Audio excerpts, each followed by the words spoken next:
Hola a todas, a todos, bienvenidas y bienvenidos. Esta es nuestra, en rigor, primer clase de la unidad 3, nuestra unidad 3 que lleva por título Arte, Tecnología y Cultura Digital, elementos de la transformación de la práctica artística y estética en el escenario contemporáneo.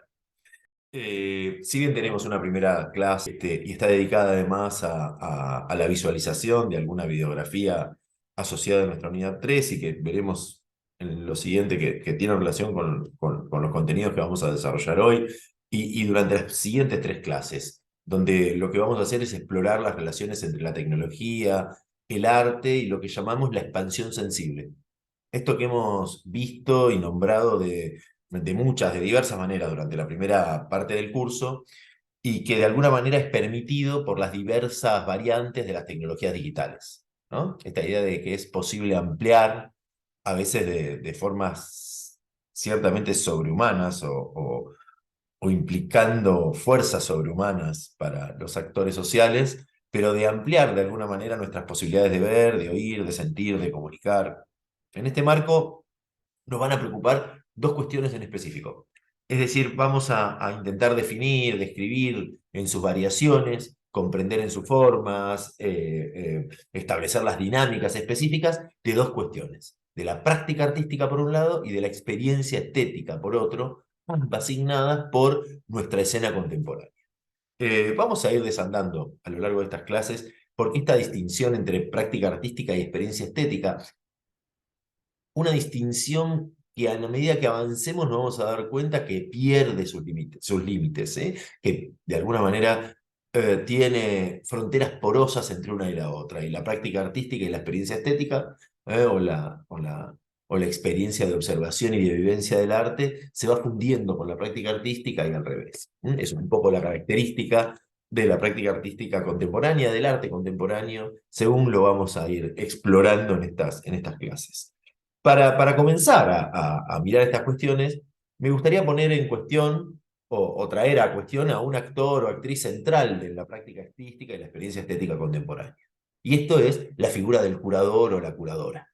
Me parece crucial pensar el papel de la curaduría como una de las tantas advocaciones, pero quizás la metáfora clave de la experiencia artística contemporánea. Es la metáfora del curador, la metáfora de la mediación. ¿Sí? El curador es ciertamente un mediador.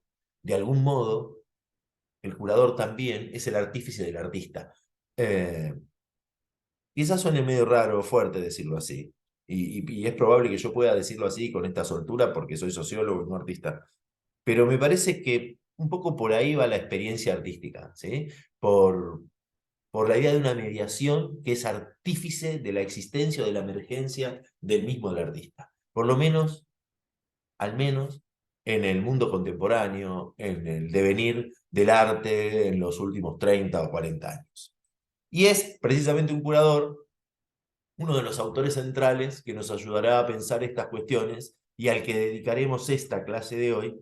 Me estoy refiriendo a Nicolás Bourriaud, como ven ahí en pantalla.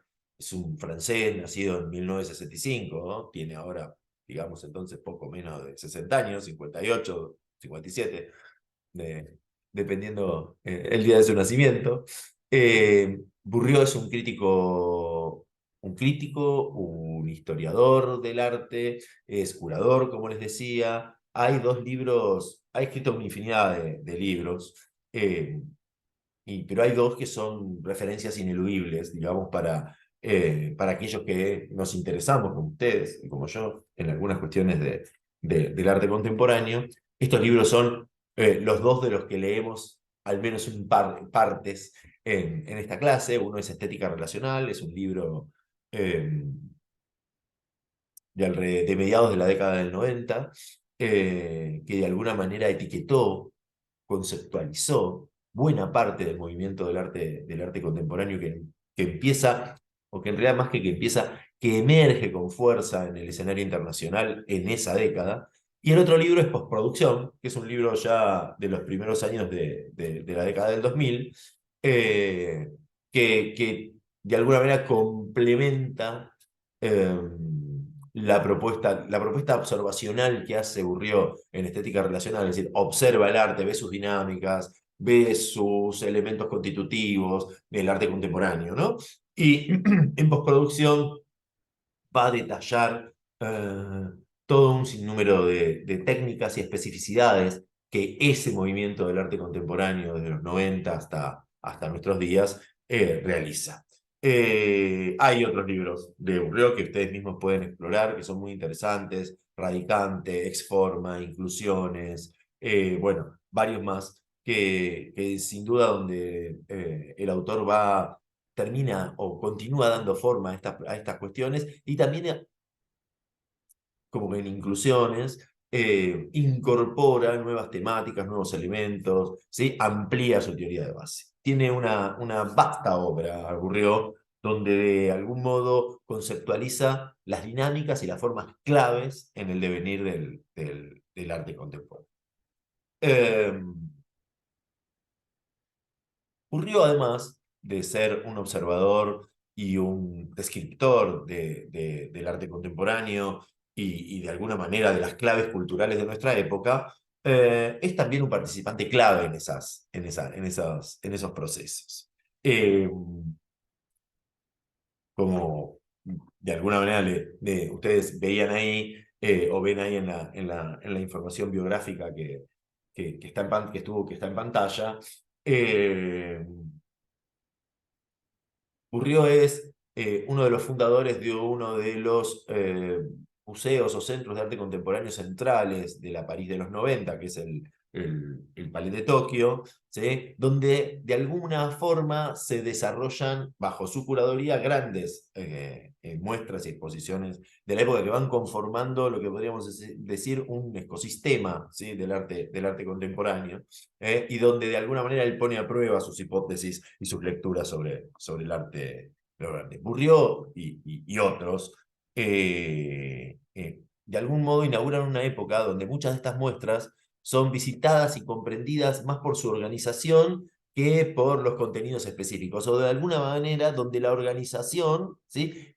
es lo que de la muestra, ¿sí? El montaje de la muestra, eh, es lo que determina la potencia de su contenido.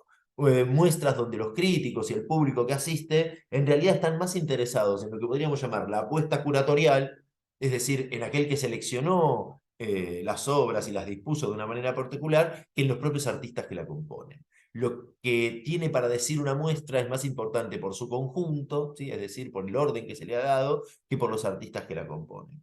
Esto eclosionó de alguna manera así a fines de los años 80 en Francia, pero en realidad ya venía ocurriendo. Venía ocurriendo casi desde los 60. Un montón de elementos así en el arte, en este proceso de cambio y de transformación, ¿sí? Que nunca es de un día para el otro, que nunca ocurre de una sola vez, ¿sí? Siempre cuando nosotros tenemos algún hecho relevante o algún elemento relevante que de alguna manera se utiliza como, bueno, en este momento empieza a pasar tal cosa, en realidad si uno lo investiga hay un montón de antecedentes y un montón de procesos que vienen por detrás conformando la posibilidad de ocurrencia de ese hecho que de alguna manera condensa, ¿sí?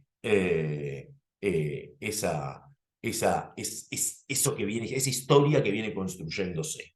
En este sentido, ¿sí? Lo mismo nosotros hemos pensado durante la unidad 2 para pensar la historia de lo que hoy entendemos como la cultura digital, ¿sí? La cultura digital no aparece cuando, no sé, Internet se masifica, ¿sí? Nuestras posibilidades de acceso a las redes se masifican, eh, sino mucho antes, ¿sí? La cultura digital tiene precedentes y antecedentes que vienen desde mucho antes, como lo hemos dicho. Bueno, en este caso es lo mismo, ¿sí? Dice Bourdieu, este proceso que de alguna manera da cuenta de la irrupción en el escenario de la cultura, de lo que llamamos hoy el arte contemporáneo, él dice que a diferencia de otros momentos de la historia, el arte de nuestro escenario contemporáneo podría ser definido no como un tipo de obra, como un tipo de estilo, sino como un estado de encuentro. El arte es, dice, o la práctica artística, lo que propone, la experiencia que propone la práctica artística, es un estado de encuentro que además está marcado por una sentencia. Esa sentencia es que el canon de lo nuevo perdió vigencia.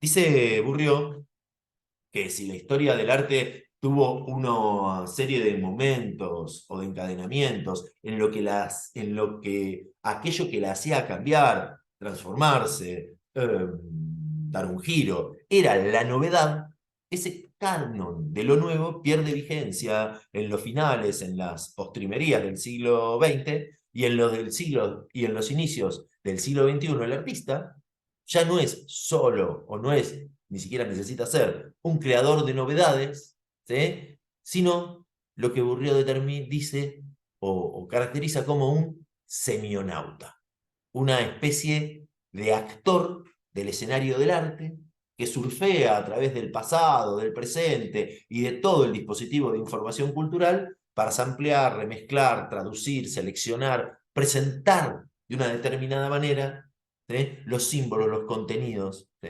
Las corrientes de pensamiento, de significado, de sentidos que va encontrando y que va pudiendo enhebrar, que va pudiendo engarzar, ¿sí? En lo que podría determinarse una obra nueva, pero que es conformada, ¿sí? De esos retazos, ¿sí? Por eso, la idea central en la que nos situamos para pensar el escenario contemporáneo del arte es la idea de remix, ¿sí? Es la idea de remezcla. El documental Remix que abre esa unidad muestra a un artista, ¿sí? Que es precisamente un artista semionauta, que busca signos, que navega a través de los signos y los recombina.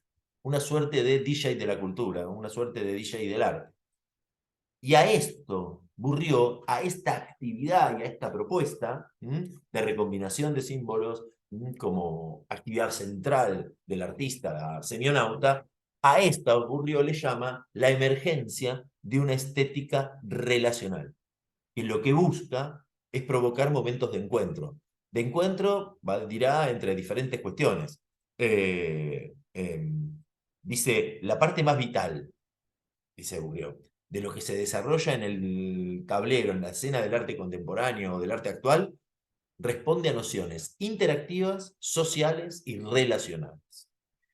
Eh, si leen con atención en los textos de Bourdieu que les comparto en esta clase, van a encontrar una serie de referencias clave para la comprensión de esta hipótesis que Bourdieu nos propone y con la que él lee el arte contemporáneo. Yo les sugiero leer el texto, sobre todo estética relacional, y googlear, ¿sí? Cada nombre, cada obra. Realmente les va a ser mucho más comprensible estas cuestiones o las formas en que Bourdieu conceptualiza, ¿sí? Los elementos con los que describe el arte contemporáneo. Al googlear se van a encontrar con obras, con exposiciones, con muestras.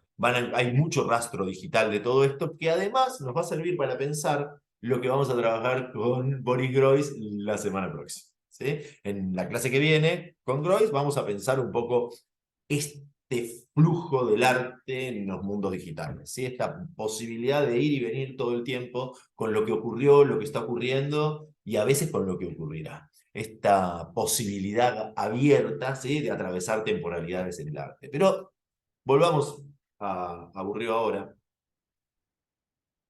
y a este momento digo, a través de lo que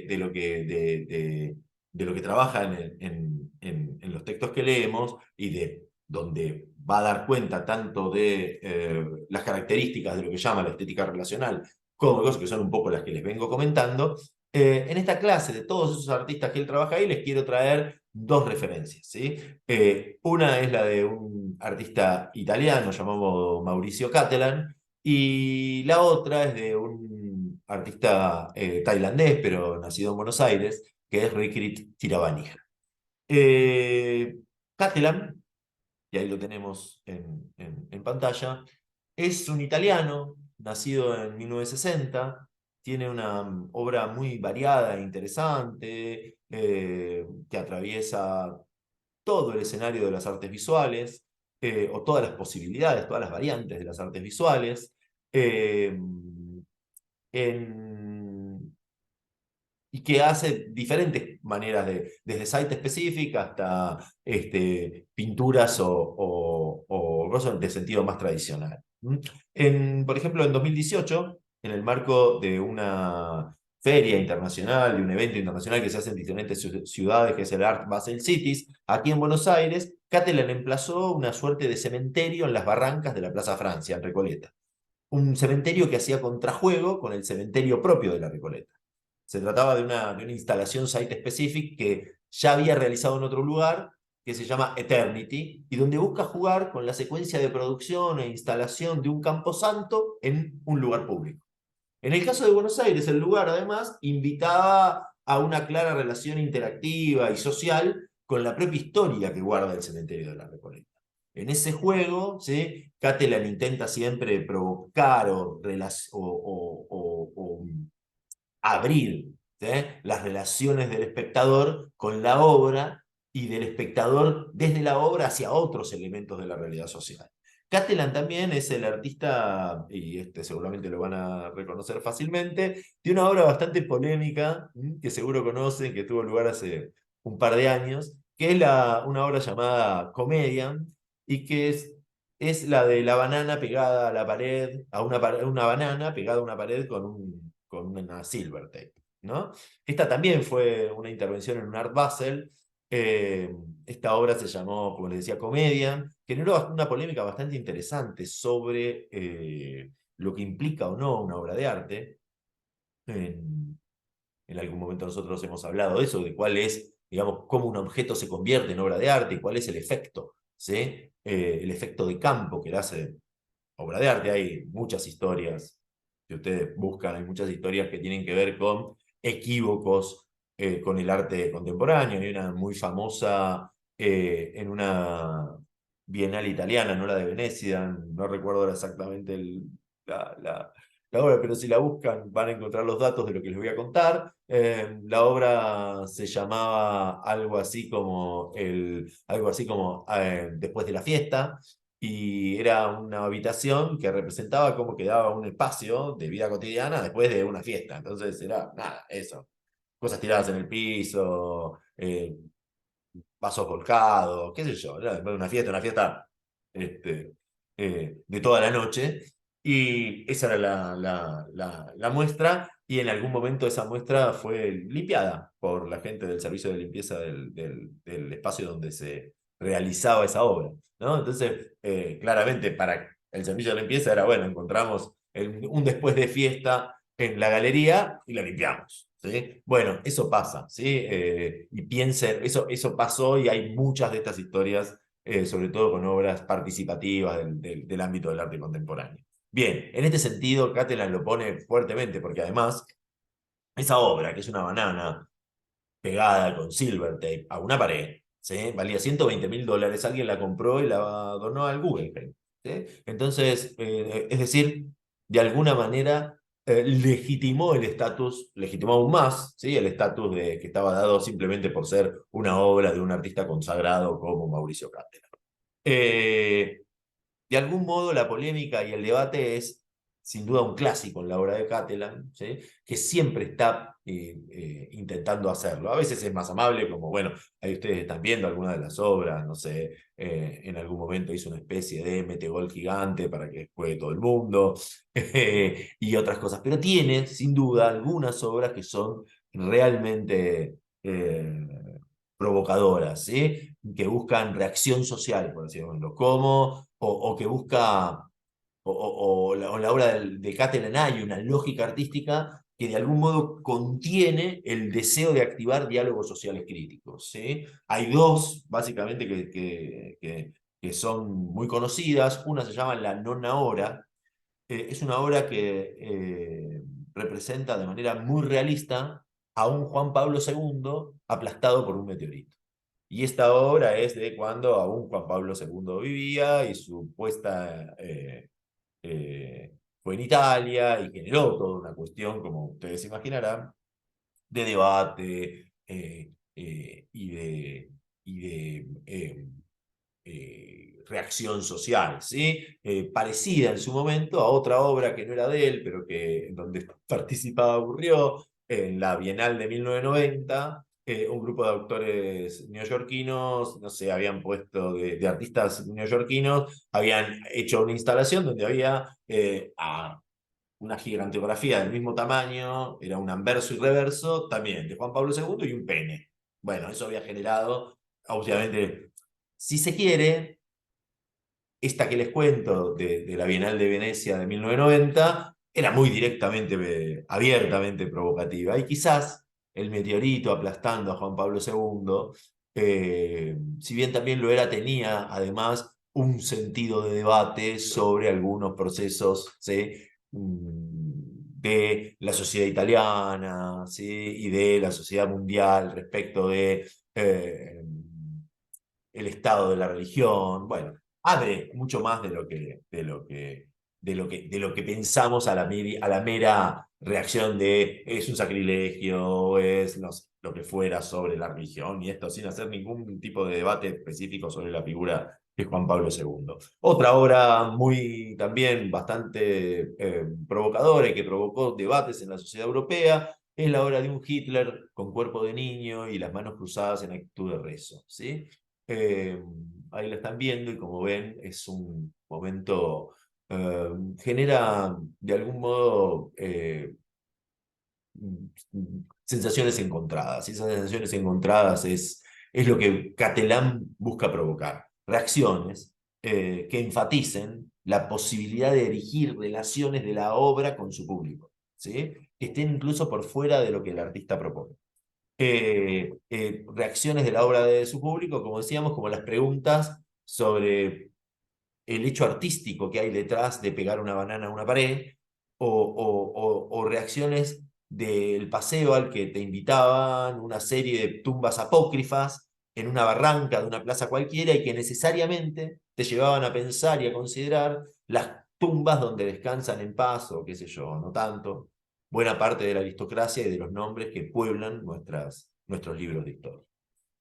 El otro artista que me interesaba traerles hoy es Rikrit Tiravanija, que como les decía nació en Buenos Aires, pero es un tailandés que vive en Nueva York.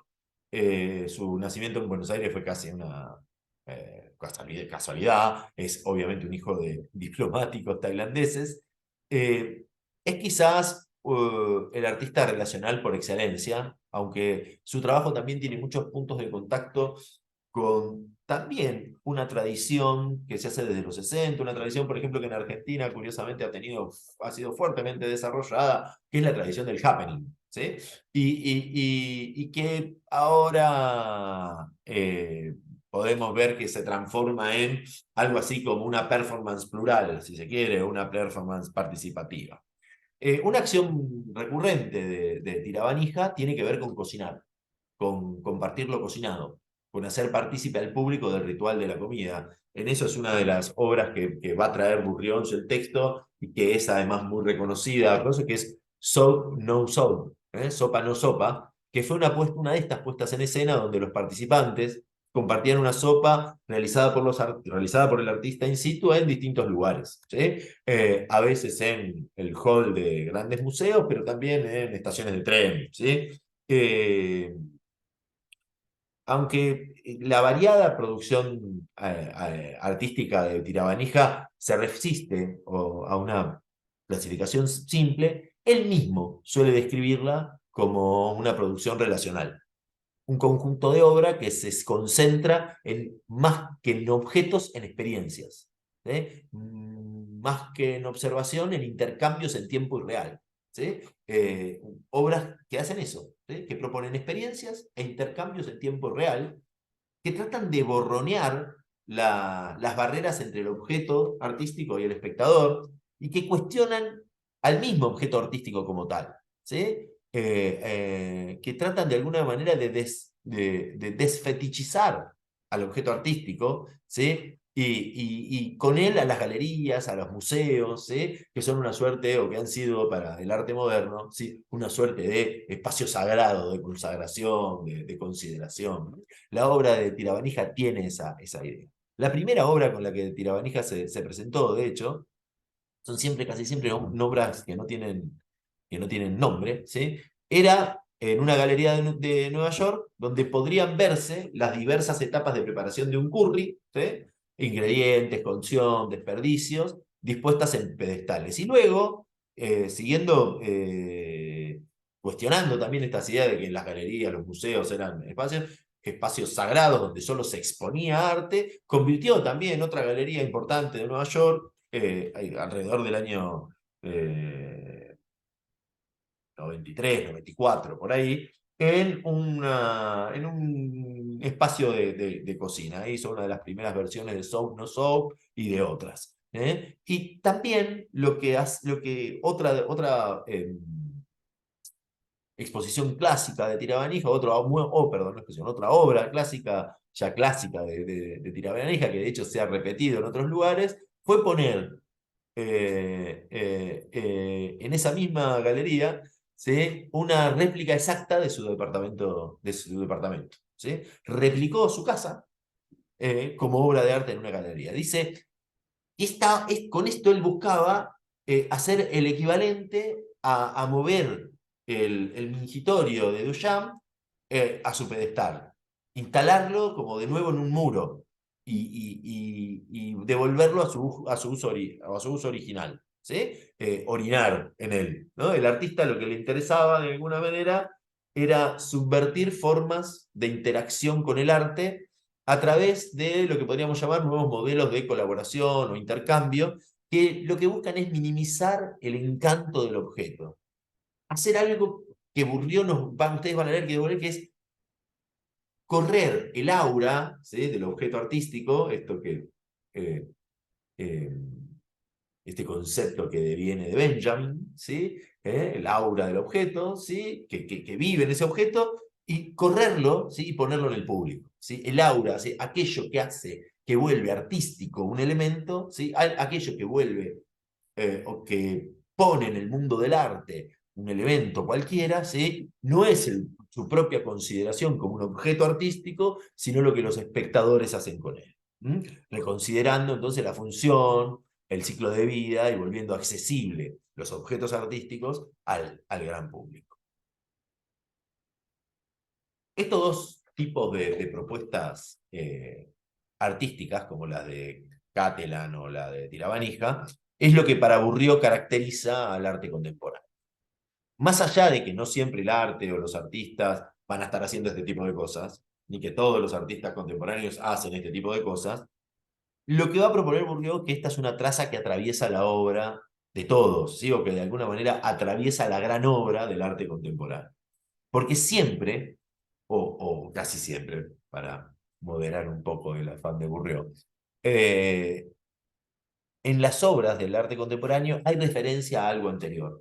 Porque en general en esas obras se está trayendo algo, un diálogo con algo que otro hizo, o se está reconstruyendo una historia, o se está proponiendo un diálogo.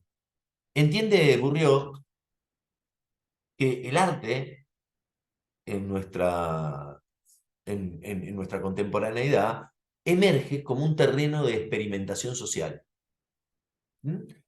La forma relacional cambia el proyecto del arte moderno y ya no importa lo nuevo, sino aquello que instala relaciones. Y en ese contexto hay una figura que instala relaciones entre los propios artistas y esa es la figura del curador y por eso en esta clase intentamos centralizarla. Hay una figura que enlaza al público con el artista y ese es el curador, enlaza a los artistas entre sí, a los objetos entre sí, al artista con el público y por eso es el centro de nuestra observación sobre la práctica artística. De hecho, Bourdieu en su trabajo inicial hace, fíjense, en estética relacional, claramente un trabajo curatorial en cuya selección de artistas y de obras de esos artistas hace emerger este concepto de estética relacional. Bourdieu afirma además que la estética relacional del arte contemporáneo, o que en esta estética relacional lo que se produce no son simplemente objetos de arte, sino lo que él llama modelos de socialidad. Y que esto es así porque se trabaja básicamente no para la observación contemplativa del espectador, sino para impulsarlo a participar, como en la propuesta de Tirabani. Se espera siempre que el hecho artístico promueva el flujo de las interacciones.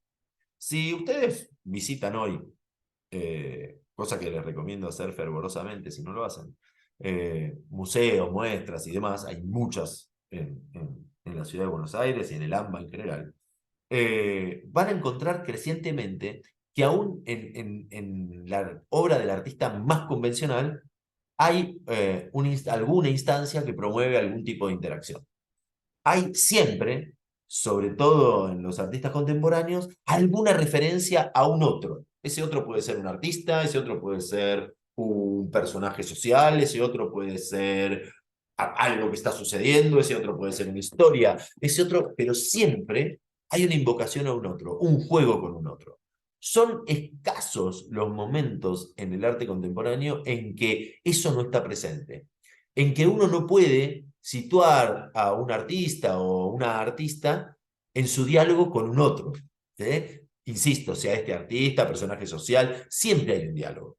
Lo que se busca crecientemente en el arte contemporáneo, dice Bourriaud, es producir y emplazar estados de encuentro, diálogos, interacciones, formas de habitar el mundo en vez de formas de hacerlo o reconstruirlo. En general, en el arte moderno al menos, ¿sí? Lo que se buscaba era eh, hacer o reconstruir el mundo.